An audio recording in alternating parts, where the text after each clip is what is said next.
Raghunandana Raghu Raghunandana hi friends, welcome to my channel.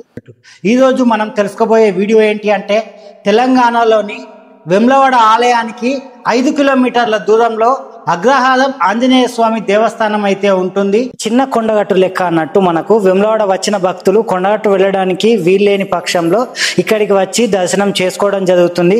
అలాగే ఇక్కడ బండి పూజలకు చాలా ప్రాముఖ్యత ఉంటుంది. ఇక్కడ బండి పూజ చేయించుకుంటే అని చెప్పి వాళ్ళు బాగా నమ్ముతా ఉంటారు. అలాగే ఇప్పుడు చాలా వెహికల్స్ కూడా రావడం జరుగుతుంది. ఈ ఆలయం వేములవాడ నుండి సిరిసిల్ల వెళ్లే దారిలో మధ్యలోనైతే మీకు కనిపిస్తుంది. ఆలయం ముందే ఒక ఎత్తైన ఆంజనేయ స్వామి విగ్రహం అయితే ఉంటుంది. దీనికి ఒక చరిత్రనైతే ఉన్నది. ఒక వ్యాపారవేత్త కలలో చూసిన తర్వాత ఈ ఆలయాన్ని నిర్మించారని చెప్పి ఇక్కడ పురాణాలు చెప్తున్నాయి.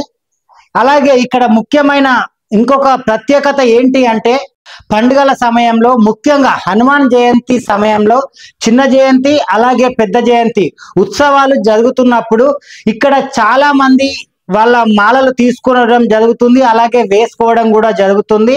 ఆలయం చాలా విశాలంగా ఉంటుంది. మీరు ఎప్పుడైనా వేములవాడ వచ్చినప్పుడు ఈ ఆలయాన్ని దర్శించి ఉంటే కామెంట్ లో చెప్పండి. దర్శించుకోని వాళ్ళు ఎవరైనా ఉంటే ఈసారి వచ్చినప్పుడు దర్శించుకోండి. జై హనుమాన్, జై బజరంగ్ బలి. ప్లీజ్ సబ్స్క్రైబ్ వేములవాడ ముచ్చట్లు. Bye friends.